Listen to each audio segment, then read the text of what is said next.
Kabupaten Bogor, kota yang terletak di Provinsi Jawa Barat ini, sudah tak asing lagi di telinga warga Jakarta. Letaknya hanya berjarak 54 km dari selatan Jakarta. Berjuluk kota hujan, Bogor ternyata menyimpan hasil bumi teramat melimpah. Letak geografis kota Bogor berada di antara kaki Gunung Salak dan Gunung Gede, menjadikan kota ini sebagai penghasil emas terbesar di Pulau Jawa. Daerah penghasil emas itu adalah Gunung Pongkor. Gunung Pongkor berada di kawasan Taman Nasional Gunung Halimun Salak, Kabupaten Bogor, Jawa Barat, menjadi legenda penambangan emas di Pulau Jawa. Puluhan tahun silam, Pongkor menjadi saksi maraknya penambang emas liar atau kerap dilabeli gurandil.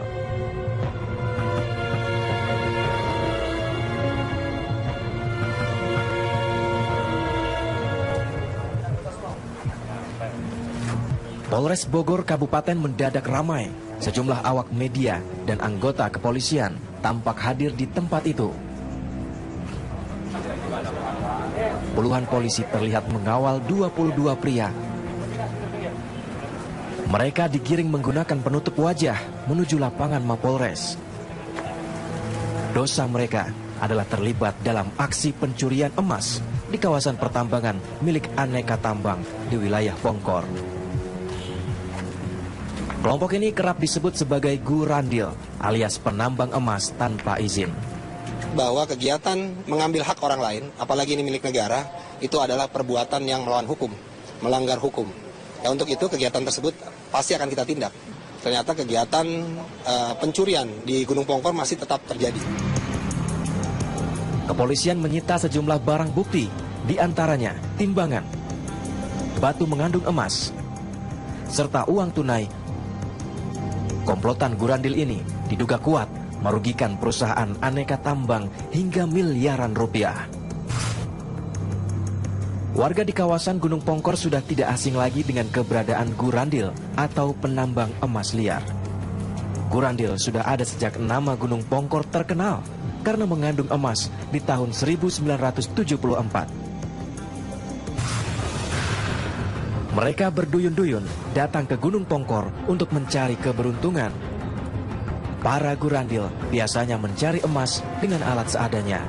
Bermodal cangkul, pahat, dan palu, gurandil ini mencari emas di dalam tanah. Mereka mencari emas dengan cara menggali lubang seukuran tubuh mereka. Kehilangan nyawa mereka tidak perhitungkan. Yang terpenting, pundi-pundi emas dapat digenggam dalam tempo singkat.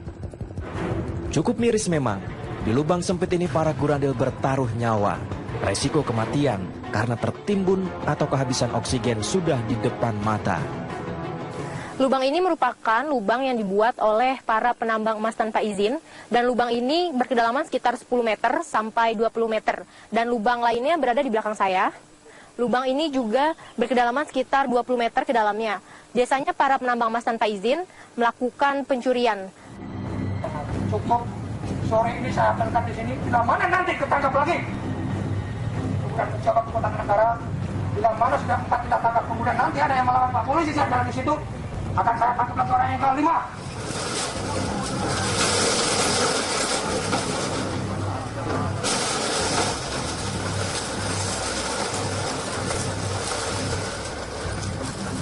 Kepolisian dibantu aparat TNI serta polisi Pamong Praja merubuhkan bangunan yang kerap dijadikan tempat pengolahan liar.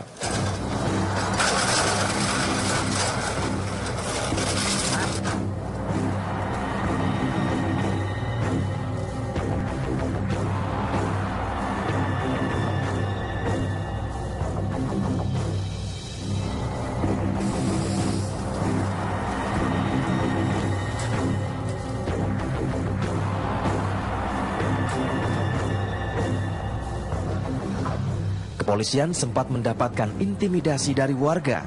Mereka menolak gubuk-gubuk gurandil ini dihancurkan.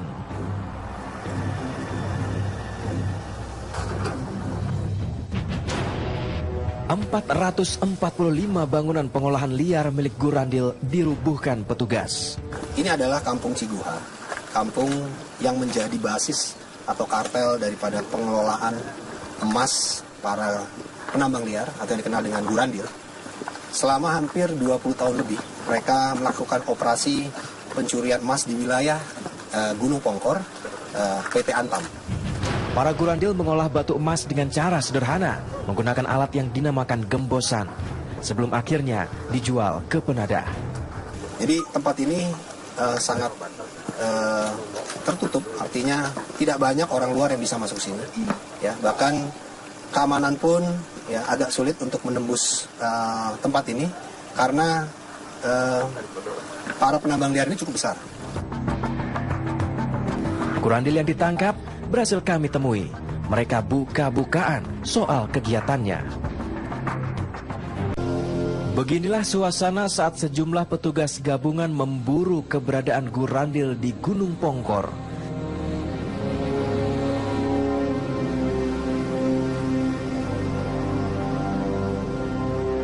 Penyisiran dilakukan hingga ke pelosok hutan Gunung Pongkor.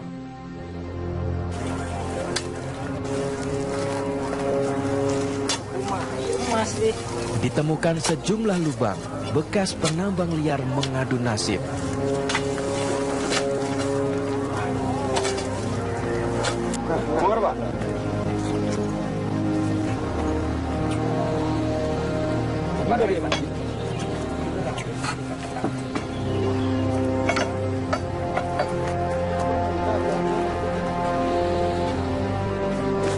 Lubang sengaja ditutup dengan batu, kemudian ditimbun dengan tanah. Tujuannya untuk mengelabui petugas.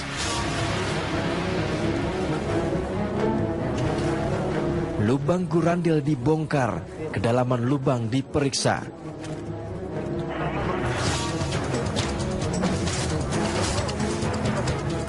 Tujuannya mencari sejumlah gurandil yang masih bersembunyi. Kayunya tuh di dalam aja, nanti Semua lubang yang ditemukan kemudian dibongkar. Baik, silakan dilanjut. Along-along ganti.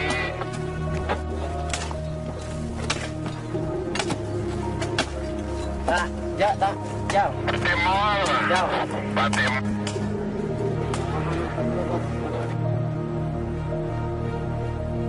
Tercatat 117 dari 685 lubang ilegal berhasil ditutup. Dan 445 bangunan liar juga dihancurkan dan dimusnahkan. Gurandil kerap bermain kucing-kucingan dengan kepolisian. Sebelum kepolisian tiba, gurandil-gurandil ini sudah mengawasi dari atas bukit. Berdasarkan pengakuan tersangka yang kini mendekam di Polres Bogor, metode kerja mereka berdasarkan ilmu kira-kira. Terus kalau bisa ngeliat itu ada yang unsur emasnya, mengandung emasnya gimana Pak? Dari batuannya. Jadi misalnya ada bentuk yang bintik-bintik hitam gitu. Ada yang biasa kita ketahuan kan gitu. Hendar berusia 30 tahun dan merupakan warga desa Cadas Leher, ditangkap dengan tuduhan melakukan penambangan ilegal dengan mengaku sebagai karyawan resmi perusahaan Aneka Tambang. Ya, kalau masuk lubang kan ada yang mahat gitu. Kita atusan aja gitu. Ada yang misalnya ngecilin batuannya gitu. Habis itu kan dikecil-kecilin batuan terus masukin karung. Tersangka lainnya adalah Dudi. Pria berusia 28 tahun ini merupakan warga desa Cikawang. Ia mampu menceritakan bagaimana proses pengolahan emas yang ia peroleh secara otodidak.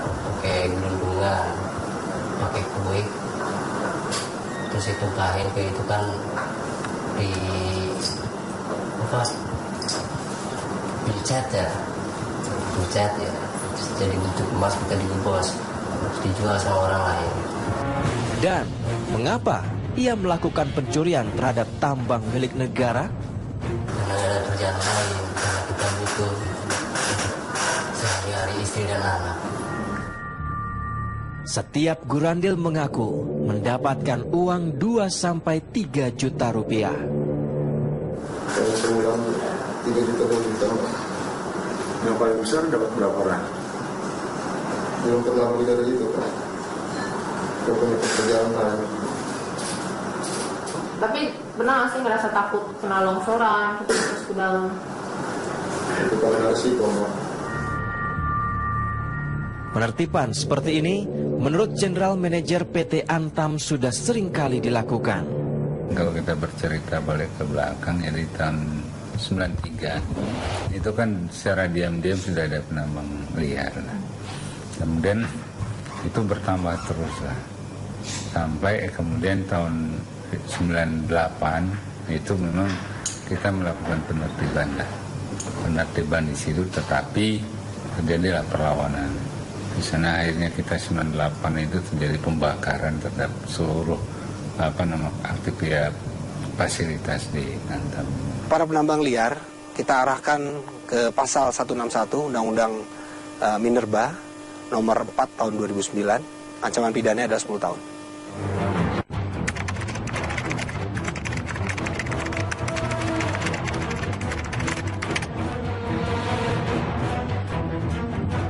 Aksi gurandil kerap berujung petaka. Tidak jarang gurandil tertimbun longsor. Longsoran yang terjadi akibat ulah mereka sendiri. Masih teringat jelas diingatan kita pada bencana longsor di Gunung Bulet, Sukabumi, Jawa Barat 3 tahun silam. Petaka kali ini menewaskan 20 gurandil. Mimpi gurandil terkubur bongkahan emas.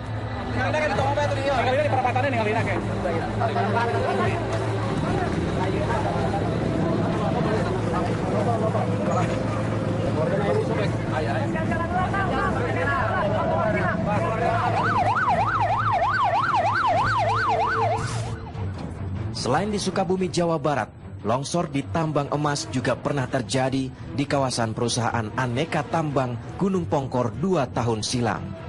Gurandil sempat terkubur di dalam tanah selama 11 hari.